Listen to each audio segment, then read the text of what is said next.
Kris, it's so good to have you. Known you for a while and super excited about this season of your life, having just written this book and just seeing the buzz and how many people it's helping, especially myself. Gonna speak for myself here. Just finished reading it and had to give you 5 stars on Amazon and a glowing review. Oh, thanks, man. Absolutely. Hopefully, my review will get some people to purchase. But maybe instead of me trying to recap my review, maybe you can kind of give a bumper sticker of your book and why somebody would benefit from reading it. Yeah, so the book is called Overcoming the Imposter: Silence Your Inner Critic and Lead with Confidence. And it's a book about the battle with a thing called Impostor Syndrome. And particularly, it's written to and for entrepreneurs. And there's lots and lots of entrepreneurial stories in the book. Imposter Syndrome, for any of your listeners that may not be familiar, I'll give a quick definition. Imposter syndrome is a psychological pattern of thinking where a person doubts their own accomplishments. And what really happens is they overvalue the accomplishments of others and downplay or even doubt the reality of their own success. And so a person with imposter syndrome will look at another entrepreneur and say, well, gosh, Dave is successful because he's smart and educated and savvy and he makes all the right moves and he just seems to have it all together and knows what he's doing. But my success has been the result of a lot of luck and timing, and there's just, some things that happen to come together. And I certainly know all the mistakes I've made and the cracks and flaws in my plans and the thousands of ways it could have gone horribly wrong. And maybe I feel like I'm not as legit of an entrepreneur or of whatever, a person may be. They feel like they're not as legitimate as their peers or the people that they admire. And this is something that I've battled with at different points in my career. And but over the last 3 or 4 years, I've really studied it quite a bit and read a lot of research. And I've interviewed hundreds of entrepreneurs talking about their struggles with imposter syndrome. And so that's really what this book is all about. It's such a needed book and such a core topic of anybody that's stretching themselves. I mean, even if you're not an entrepreneur and you're seeking to grow your career inside the structure of another company, in terms of director, VP level, etc., it's so key. It's the same phenomenon. Absolutely. In fact, statistically, imposter syndrome tends to be more prevalent among high achievers. And a lot of people are surprised to hear that. You might think it would be the opposite, that high achievers, that innovators, that people that are, really driven would also be very, very confident. But the more you're pushing yourself and pushing the boundaries and trying new things, the more likely you are to find yourself in positions where you feel like you're in over your head, or maybe you're just figuring it out as you go along, making it up along the way. And that can drive those feelings of maybe I'm not legitimate. Mm-hmm. And the interesting thing, since I published this book, is I mentioned that I wrote it mostly about entrepreneurship, but I have heard from fighter pilots, school teachers, corporate executives, scientists, people from all different walks of life that have read this book and said, oh my goodness, this is not just about entrepreneurs. This affects me. This affects my peers. I see this often. This is a very real and prevalent issue. And they appreciate the value and the stories in the book. 100%. If you are stretching yourself, there's the idea that our brain has some old school programming, right? The whole lizard brain, the old, component of our brain that keeps us safe. And, stretching yourself in any aspect, your brain just wants to protect you. And the imposters kind of pulled out from behind the curtain to tell you to get back in your place, that you have no idea what you're getting into and all those things. And it's just so timely, especially in the season of entrepreneurship being on a significant rise. But, as I said, I think it's so helpful for people inside a corporate structure as well. It's nice when somebody who is a practiced speaker writes a book. You can tell. And the way that you break it down for somebody to have takeaways, and then also the way you recap at the end is fantastic. Thank you. Yeah, I will give credit to my team. I had a great, phenomenal writing coach that helped me. He's this is my first book, and he has put together multiple number one sellers throughout his career, sold millions of books. But you mentioned the public speaking, and I've done some really awesome public speaking training and content development work with some of the best writers and speech performers in the nation. So I credit, it's an interesting thing talking about credit, right? Because number one, I absolutely didn't do this alone, and the things that I've been able to produce and accomplish are not 100% me. But what I really can take credit for, what I did well, is to bring the right people around me. Mm-hmm. I've become a believer in, if you want to do something well, go hire the very best coach, the very best expert, the very best consultant, or the very best performer that you can afford. And that's different for everyone based on just where you are in life and your career. But go get the kind of help you need to make something excellent. And if something's worth doing, it's worth investing in. Let me ask you about that, because not everybody that will hear this has the cash flow to go out and hire the best and so forth. And I know when you first got started, I mean, you talk about in the book how it was a big stretch for you to do something new. You're a very smart guy, and it seems like most of what you touch, you have been able to make it, top notch. And so to do something that you think might not be top notch was challenging for you. And, there's a theme that just recurs, vulnerability, right? And I think vulnerability is also a theme of the icebreaker reel and making connections. In order to make connections, you have to make yourself vulnerable, right? For a no, for a shut door, for a, yes, hey, I look dumb. Hey, I fell flat on my face. Hey, I'm not successful enough to get on your radar, right? You don't want to talk to me yet, right? Those type of things. And those are some of the fears. That's some of the vulnerability that we have. And I'd love to maybe highlight that pull that one thread that is probably a very common thread actually in the book, because that's exactly what the imposter is trying to protect you from, is vulnerability. It's one of the great, I guess the great ironies of imposter syndrome, as I began to dig beneath the surface as to what's behind it and what it's all about. It's because at the root, imposter syndrome is the fear of being exposed.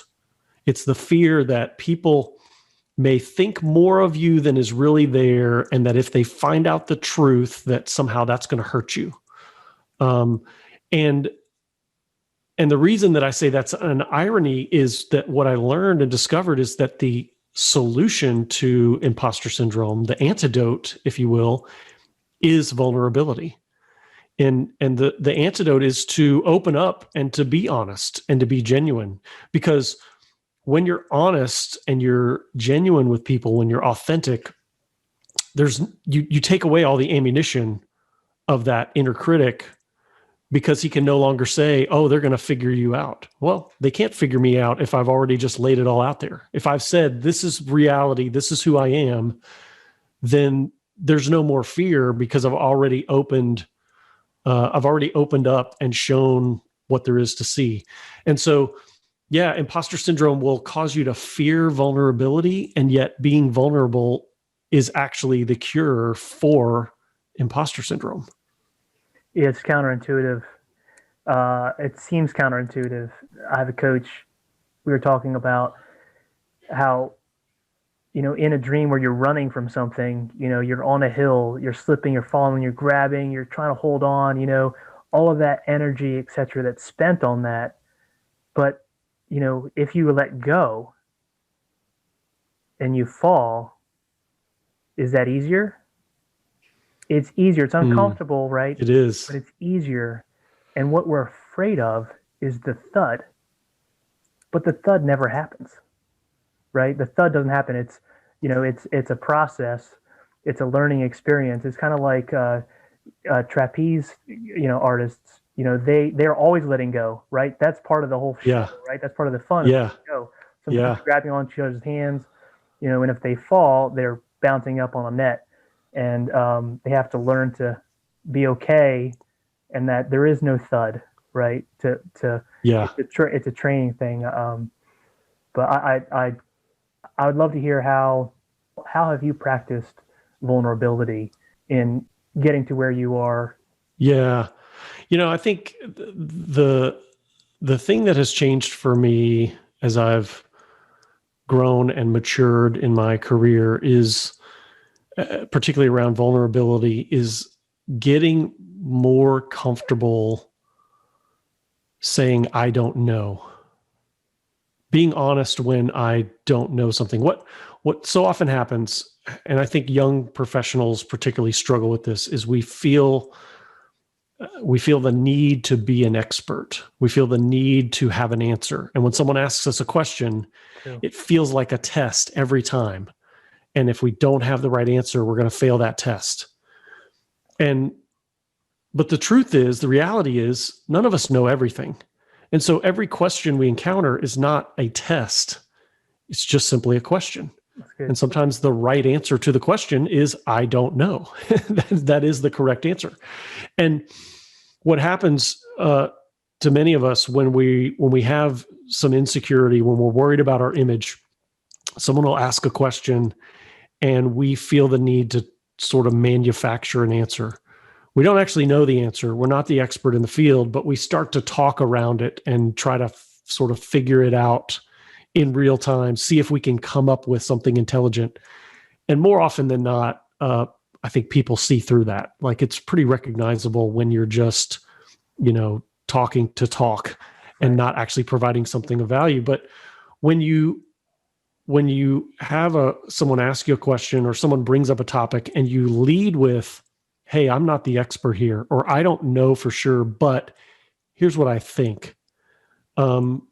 It gives you so much freedom because you have just given up right away the need to be the expert. And then you can talk freely about your ideas, your theories, your you can even think out loud without that worry that you're going to say the wrong thing. So, And you've also allowed them. You've allowed space, whether consciously or unconsciously. I mean, maybe, hopefully, you really want to hear what the other guy's ideas are, but maybe yeah, unintentionally, by making this a practice, you have actually allowed space for some insights that you didn't even know the other guy had. Right? yeah, You've allowed space yeah, for him to share something that you would not have anticipated. yeah. Or perhaps the other guy knows more than I do, but if I pretend I know a lot, then he clams up. Right. He feels intimidated, so he doesn't say anything, and he's actually the one that has the best answer. So, I lose because I don't get to learn from somebody. I don't get to hear a different perspective if I'm, sort of fronting and putting on airs of expertise. And so more and more, I've just really learned to lean into the honesty about things that I don't know. When I set out to write a book for the first time, and this was my first book, I went and sought out experts and asked people who had written books, and I talked to multiple publishers, and I, got lots of input from people. And if I tried to, walk into a meeting with a publisher and pretend that I knew exactly what was going on, well, then they may not share all the information that I need. They may make assumptions about what I know. But instead I said, look, this is new to me and I'm eager to learn and I want to understand it. And I want you to help me. And I learned a ton in this process. And the same with hiring a writing coach and saying, look, here's some of the things that I have written, some short form articles and things like that. But I don't know about writing a book. I have ideas, but you're the expert. Tell me, guide me, coach me, That's help fantastic. me make this excellent. And I'm really, really thrilled with the result by doing that. Yeah, it's a fantastic result. You just reminded me of Tom Bilyeu, who talks about being anti-fragile and what you build your identity around. And he builds his identity around being a learner, being curious. And Yes. there's a humility around, hey, I don't need to prove anything. I'm here to learn. Like as long as Yes. I'm learning, Yeah. I'm improving, Yeah. and that's okay with me. I'm okay with that identity. And the missing the hand grab, the falling down to the net, that's all part of the process. There is no Yeah. stud. It's Yeah. I have a mantra that I have used for years, and that is that failure is only failure if you learn nothing. And if I walk away from a situation that was, by all outside appearances and all metrics, an abject failure, but I learned something from that and I take away some valuable information that I'm going to put to work in my next project or my next effort or my next endeavor, or I learned what it will take to get that right the second time I try it. Well, then that wasn't failure, that was education. And I'm always looking to learn. And I guarantee you, if I go into any situation where everybody else is concerned about their image and trying to look like the smartest person in the room, mhm. and I'm solely focused on learning and growing and developing, I'm always going to come out ahead of that situation. I'm always going to get the most out of that because I'm focused on the learning. That's a superpower. It really is. It's a real thing.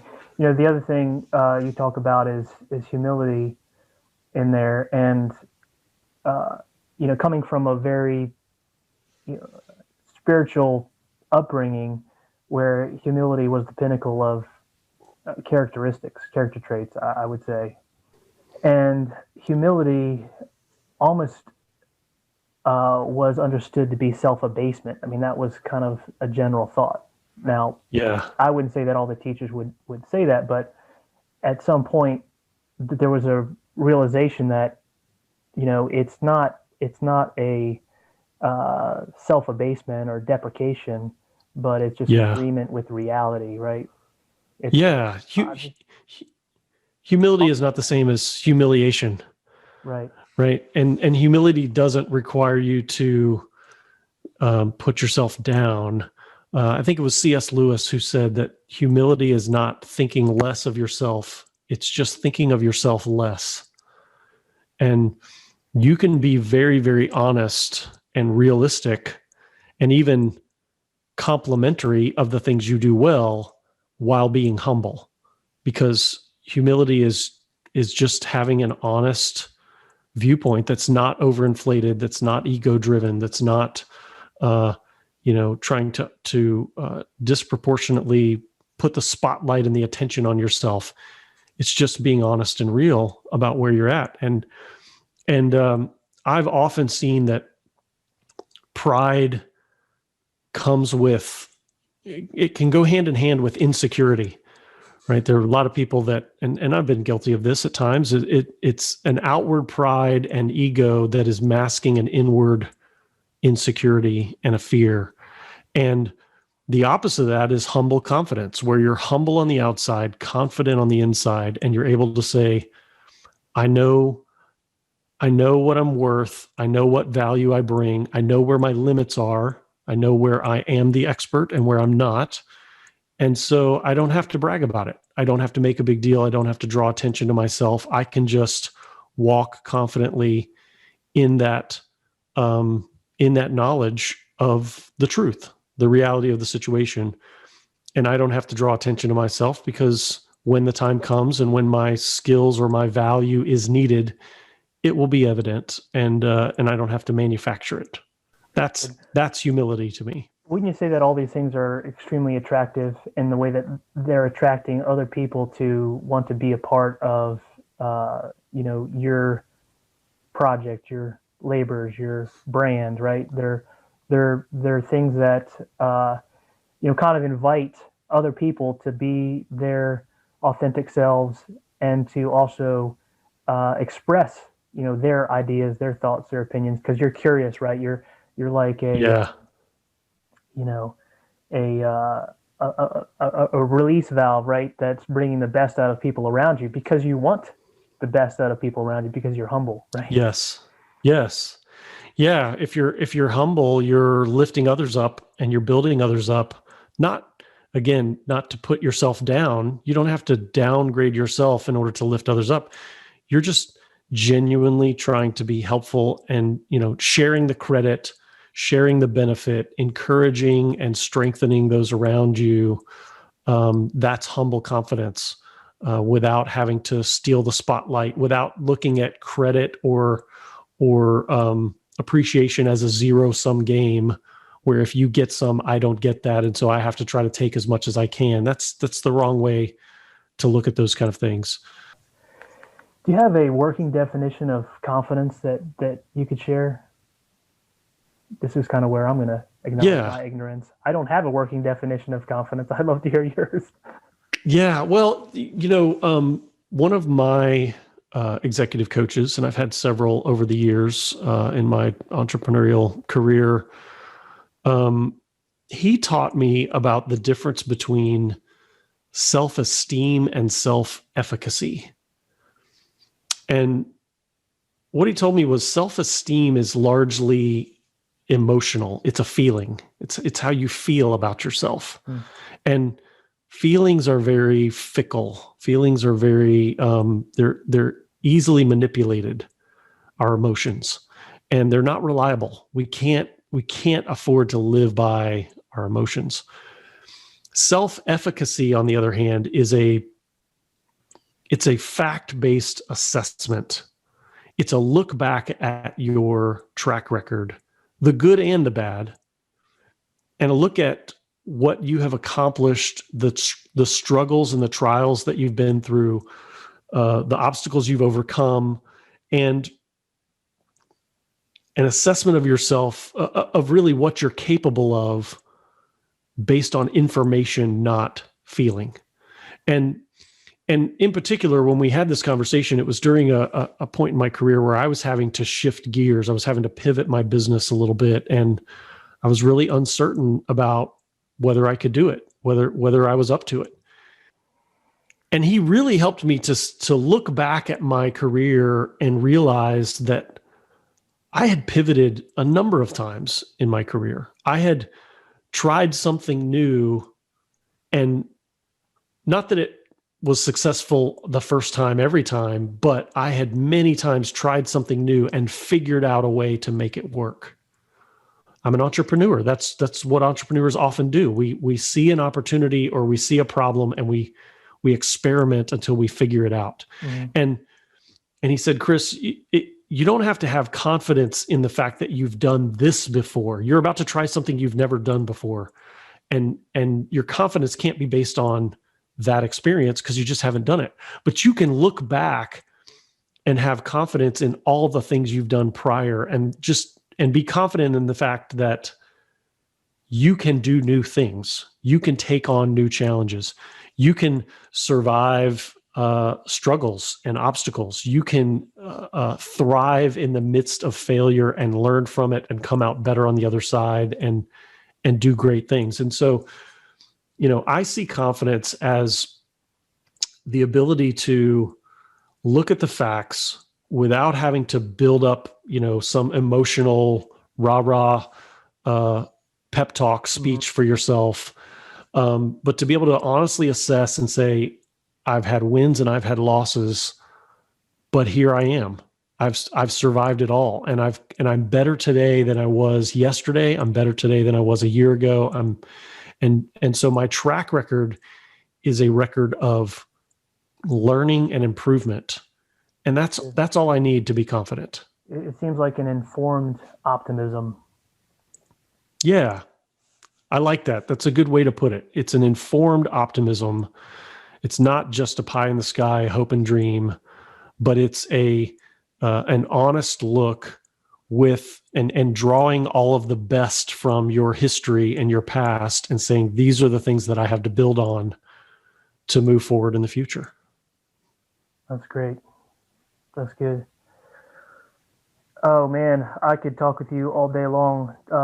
It's such a key topic, and I love how you say in there too. About the S at the end of resolutions. How Yes. it's like pick one. I think maybe Yeah. if you could just kind of take us home with, all right. So we've talked about the basic mentality to grow your efficacy and to have that informed optimism and so forth. Um, Now it's the kind of the practice, right? Getting out there and when it's not in theory anymore, Yeah. the rubber meets the Yeah. road. Yeah. And overcoming imposter syndrome, overcoming the imposter, that inner critic is not a one-time big battle. It's not a cross the finish line, strike the death blow, uh, summit the mountain kind of event. It starts with an understanding of that mental game that plays out in your head, and then from there, it's really one in a million little decisions that you make on a day-to-day basis.